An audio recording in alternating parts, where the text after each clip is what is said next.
Good morning दोस्तों। आज आपका अर्जुन स्टडी पॉइंट में आप सभी लोगों का स्वागत है। आज हम आपके सामने चैप्टर नंबर 2 का प्रश्नावली नंबर 2.2 का प्रश्न नंबर 2 आज आपके साथ वीडियो लाए हैं। आप लोग देखिए और समझिए। चलिए चलते हैं बोर्ड की तरफ। प्रश्न बहुत मज़ेदार है दोस्तों, बहुत मज़ा आने वाला है, बहुत सिंपल है। केवल आप लोगों को थोड़ा कुछ बातों का ध्यान देना होगा। हमने द्विघात बहुपद के बारे में बात कर लिए थे, एक बार और बता देते हैं। द्विघात बहुपद वे बहुपद होते हैं जिनमें चर राशि का घात कहाँ से स्टार्ट हो, 2 से स्टार्ट हो, उसे हम द्विघात बहुपद कहते हैं। शून्यांकों का योग तथा गुणनफल क्रमशः है। योग क्या होता है दोस्तों? हमने आपको कल योग भी बताया था और गुणनफल भी बताया था। शून्यांकों को योगफल को हम अल्फा प्लस बीटा कहते हैं, या इस तरह भी कह सकते हैं। शून्यांक अल्फा और बीटा है।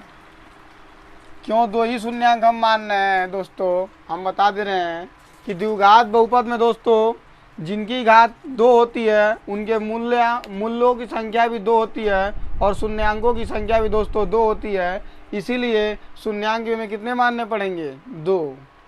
शून्यांकों का योग और गुणनफल क्रमशः दिए गए हैं। योग का मतलब हमने बताया था कि दोनों शून्यांकों को जोड़ देंगे, उसका योग कितना दिया हुआ है? 1/4। क्रमशः का मतलब होता है इसके बाद, क्रम अनुसार।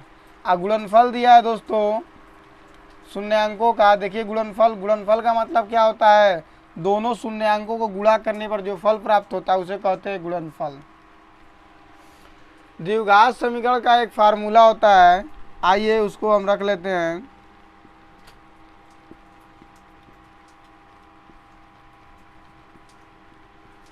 काफ़ी इजी फार्मूला होता है दोस्तों x² माइनस शून्यांकों का योग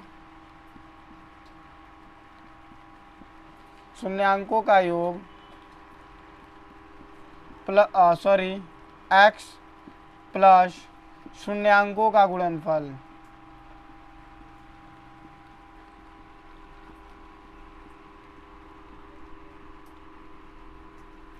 इस फार्मूले को आप लोग दोस्तों याद रखिएगा।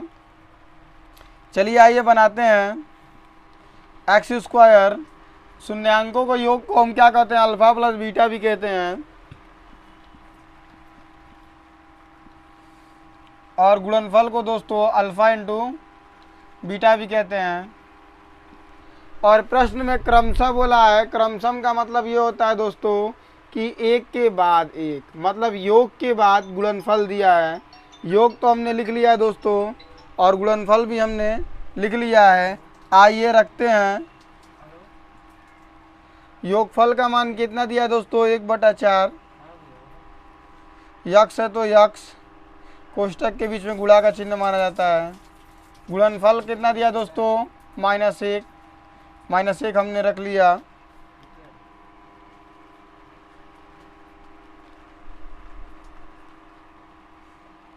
x का गुणा 1 में करेंगे तो 1x होगा, बटे में 4 होगा। अब प्लस माइनस क्या होगा दोस्तों? माइनस होगा। अब दोस्तों जब भी किसी बगल वाले का बटा न दिया हो, तो जिसका बटा दिया होता है उसका ऊपर नीचे गुणा कर देते हैं। सॉरी दोस्तों, या बटे में 1 लगा के एलसीएम ले लीजिए आप लोग और इक्वल टू 0 मान लीजिए। आइए थोड़ा इधर करते हैं। एलसीएम लेंगे 4, 1 से काटेंगे 4 को, कितनी बार में कटेगा दोस्तों? 4 बार में। और 4 का गुणा 1x में करेंगे तो 4x² होगा दोस्तों। हमने आपको बताया था कि हर से एलसीएम में भाग देते हैं।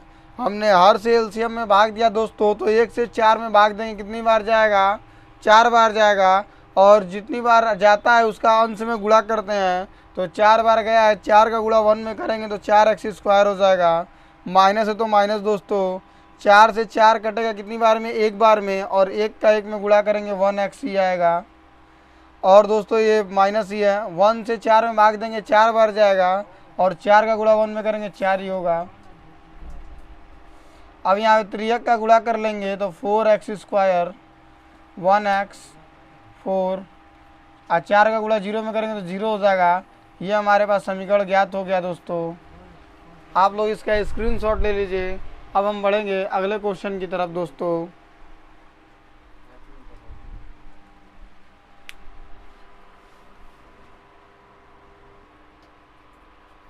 चलिए दोस्तों दूसरे क्वेश्चन की तरफ बढ़ते हैं। उसी तरह हम मूलों को योगफल को करड़ी में 2 मानेंगे। अब मूलों को गुणनफल को क्रमशः दिए गए हैं, तो पहला मूलों का योग है, दूसरा मूलों का गुणनफल है। सेम वही फार्मूला लगेगा, इसीलिए हमने इसको मिटाया नहीं, इरेज नहीं किया कि आप लोगों को बार बार लिखने में दिक्कत ना हो। आप लोग याद रखिए, फार्मूला को समझे कितना ज़रूरी है दोस्तों। और मैथ है दोस्तों तो फार्मूला से ही चलता है। x² हम उतार देंगे दोस्तों। अल्फ़ा प्लस बीटा का मान क्या दिया दोस्तों, करड़ी में 2। यक्स है तो यक्स लगा देंगे दोस्तों।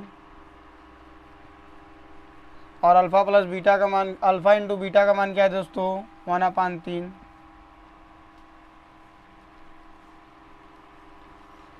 चिन्ह बदल जाएगा दोस्तों।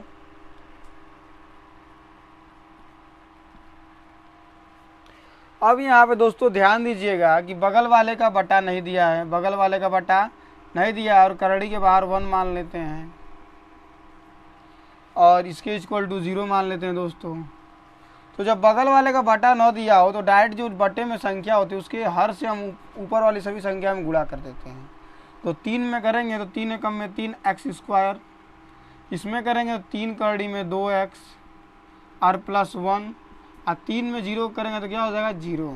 और ये हमें समीकरण प्राप्त हो गया। आप लोग इसका स्क्रीनशॉट ले सकते हैं। एक बार मैं इसको और दोहरा देना चाहता हूँ कि जब भी कोई संख्या भिन्न के रूप में हो, 1 का बटा दिया हो और उसके बगल में किसी संख्या का बटा न दिया हो, यदि किसी भिन्न के जोड़ या घटाने में 1 का बटा दिया हो और बगल वाले का बटा न दिया हो, तो जो बटा में दी हुई संख्या होती है तो हर का गुणा हम अन्य जिनका बटा नहीं दिया रहता है उसके ऊपर वाली संख्या में गुणा कर देते हैं। तो जो आता है वो भी क्या होता है दोस्तों, सही होता है। आप लोग चेक कर सकते हैं इसको एलसीएम लेकर भी। तो इतना समीकरण आ गया, आप लोग इसका स्क्रीनशॉट ले लीजिए और हम बढ़ेंगे अगले क्वेश्चन की तरफ दोस्तों।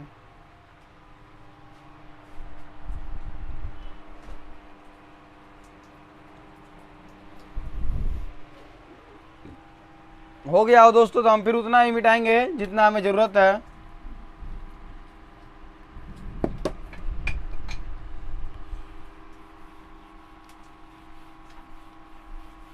चलिए दोस्तों, जितना ज़रूरत है उतना ही मिटाएंगे, ज़्यादा नहीं। चलिए दोस्तों, हम लोग क्वेश्चन नंबर 3 की तरफ बढ़ते हैं। पहला पद क्या दिया है, मूलों का योग 0 दिया है, मूलों का गुणनफल करड़ी में 5 दिया है दोस्तों। अब कुछ करना नहीं है, सेम वही पैटर्न है, वही फार्मूला है, सब कुछ केवल हमें रखना रहता है दोस्तों। x² है तो x² हमने उतार दिया दोस्तों। अल्फ़ा प्लस बीटा के मान क्या है दोस्तों, 0, तो हमने 0 भी लिख दिया। यक्स है तो यक्स हमने लिख दिया दोस्तों। और अल्फ़ा इंटू बीटा का मान क्या है, करड़ी में 5। ये बताइए दोस्तों, किसी भी संख्या का 0 से गुणा करेंगे तो वैल्यू क्या हो जाती है दोस्तों, 0। कहा जाता है 0 से मत टकराना वरना हमेशा क्या हो जाओगे, 0 हो जाओगे दोस्तों। इसीलिए इसने 0 से टकराने की गलती कर दी, बहुत बड़ी भूल कर दी, इसीलिए यक्स भी क्या हो गया दोस्तों, 0 हो गया। बचा क्या, करड़ी में 5। और 0 लिखने की आवश्यकता नहीं होती है दोस्तों, प्लस करड़ी में 5। और ये आपका आंसर हो गया दोस्तों। आप लोग इसका स्क्रीनशॉट ले लीजिए। अब हम लोग बढ़ेंगे क्वेश्चन नंबर 4 की तरफ।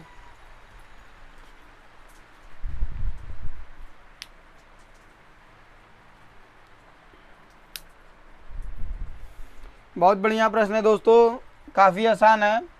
चलिए हो गया तो इसे इरेज करते हैं, फिर उतना ही इरेज करेंगे जितना हमें आवश्यकता है।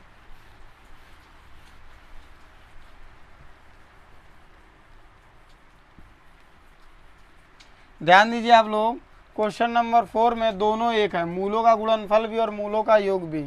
योग भी 1 है और गुणनफल भी क्या है दोस्तों, योग है। क्रमशः का मतलब मैं बार बार बता रहा हूँ कि क्रमशः का मतलब होता है पहले योग दिया है तो पहले वाला योग होगा, बाद में गुणनफल दिया तो दूसरा वाला गुणनफल होगा। हो गया दोस्तों, आइए इसे रखते हैं। वही फार्मूला है द्विघात समीकरण का, x² माइनस कोष्टक में शून्यांकों का योग यक्स प्लस दूसरे कोष्ठक में शून्यांकों का गुणनफल। योग क्या होता है, द्विघात समीकरण में दो घात होते हैं, इसीलिए हमने जिस समीकरण का जितना अधिक घात होता है उतने उसके मूल प्राप्त होते हैं। तो द्विघात समीकरण में दो मूल होते हैं, इसीलिए हमने मूलों की संख्या भी दो मानी है, अल्फा प्लस बीटा और अल्फा इंटू बीटा। आइए दोस्तों रखते हैं,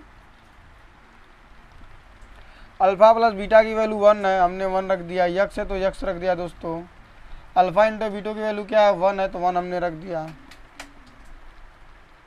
गुणा हो जाएगा दोस्तों -1x प्लस 1, और ये आपके सामने फिर से समीकरण बन गया दोस्तों।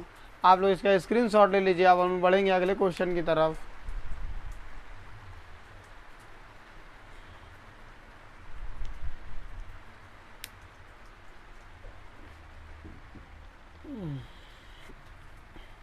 हम फार्मूले को इसलिए नहीं मिटा रहे हैं दोस्तों कि आपको पता चले कि ये फार्मूले कितना इम्पोर्टेंट है और कितनी बार इसकी आवश्यकता पड़ेगी।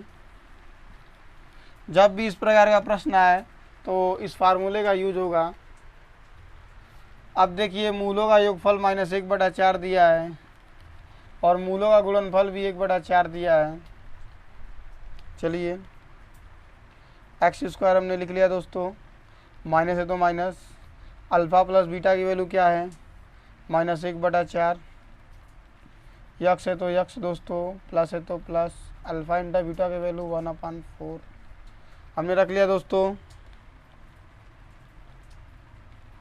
माइनस माइनस दोस्तों प्लस हो जाएगा और ये क्या हो जाएगा 1/4x और ये 1/4। आप लोग दोस्तों एलसीएम ले सकते हैं अपन 1 करके, क्या आएगा 4 आएगा। हमने बताया था कि एलसीएम के बाद क्या करते हैं कि जो भी परिमेय संख्या के रूप में हो तो परिमेय संख्या अंश बटा हर के रूप में होता है, तो हर से डिवाइड करते हैं एलसीएम को। मतलब कि 1 से हम भाग देंगे 4 में तो कितनी बार जाएगा दोस्तों 4 बार। 4 बार जाएगा तो 4 का हम अंश में गुणा करेंगे तो 4 एकम में क्या हो जाएगा दोस्तों 4 हो जाएगा। और प्लस है तो दोस्तों तो प्लस लिख लेंगे। और इसी तरह इसका हर देखेंगे 4 है दोस्तों, और 4 से 4 को काटेंगे तो 1 बार में कटेगा, और 1 का अंश में गुणा करेंगे तो 1 एकम में 1 हो जाएगा दोस्तों। इसी तरह यहाँ भी हो जाएगा दोस्तों, बराबर 0 मान लेंगे दोस्तों। और त्रियक का गुणा कर लेंगे दोस्तों। त्रियक का गुणा कब होता है दोस्तों को, जब दोनों तरफ का मटेरियल हल हो, उस कंडीशन में हम त्रियक का गुणा करते हैं दोस्तों। आइए गुणा करते हैं। 4x², किसी भी संख्या का 1 में गुणा करने में मान में कोई परिवर्तन नहीं होता है। किसी भी संख्या 0 से टकराएगा तो दोस्तों क्या हो जाएगा 0 हो जाएगा। जैसे यहाँ पे 4 भी टकराने की भूल कर चुका है। आपका ये भी क्वेश्चन पूरा हुआ दोस्तों। अब हम लोग बढ़ेंगे अगले क्वेश्चन की तरफ। आप लोग इसका स्क्रीनशॉट ले लीजिए।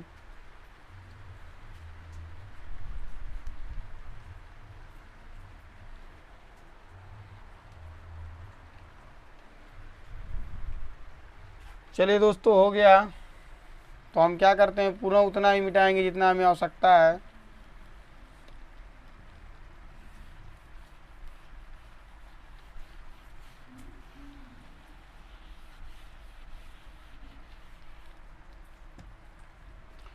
अब इसमें देखिए मूलों का योग कितना दिया है 4 दिया है, और मूलों का गुणनफल 1 दिया है दोस्तों।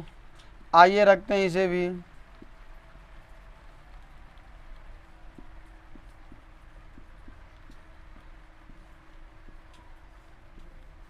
और ये तो काफ़ी आसान है दोस्तों।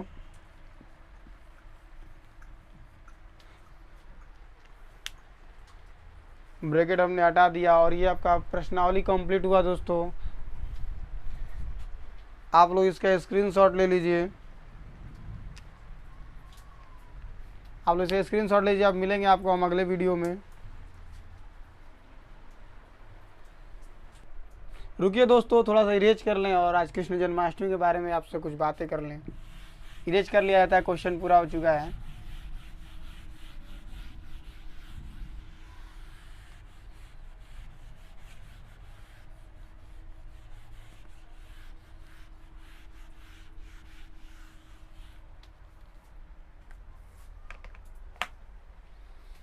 तो दोस्तों आप लोगों को कृष्ण जन्माष्टमी की हार्दिक शुभकामनाएं। दोस्तों आप लोगों को कृष्ण जन्माष्टमी की हार्दिक शुभकामनाएं हैं दोस्तों आप लोगों को। आप लोगों को दोस्तों कृष्ण जी की अनुपम कृपा आप लोगों पे हमेशा बनी रहे। और आप लोग हमारे वीडियो को ज़्यादा से ज़्यादा शेयर कीजिए और लाइक कीजिए, सब्सक्राइब कीजिए। और भगवान श्री कृष्ण की अनुपम कृपा रहेगी तो हमारा चैनल बहुत ही जल्दी ग्रोथ कर जाएगा। और आप लोगों का दोस्तों केवल हमें साथ और योगदान चाहिए दोस्तों। अब हम दोस्तों इस बातों को विलंब देते हैं और हम चाहेंगे कि अगले वीडियो में आपसे मिला जाए।